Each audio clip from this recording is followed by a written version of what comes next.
sai mai maganar amana, mai cin amana ta 'yan mata. To amana ta 'yan mata akwai amana iri-iri ce. Akwai cewa za ka alme ta, za ta alme ka, kowa ya amince. To wannan matsala da ake samu, ai ita da man ɗiya mace ba ita take ba da kanta. Ka kewaye ka cika mata kunne da hira. Kun yi magana kai da ita abinda ba haƙƙinta bane ba a yi wannan tattaunawa ko ta ba da kanta. Sai daga baya iya uwayensa ga sun ba wannan yarinya ba. A ce mata kin ga wani kun ki bar shi. Kaga anan ba ta ce amana ka. Uwayen suka ce ta warka. Amma misali ta ce tana son ga ta alme ka, kana ta mata hidima, ta sani sare ba san ka ba take.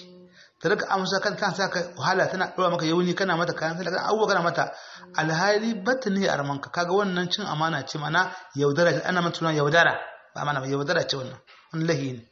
Ku shi wani namiji akwai wanda iya zai ce santa da armi, alhali ƙarya yake.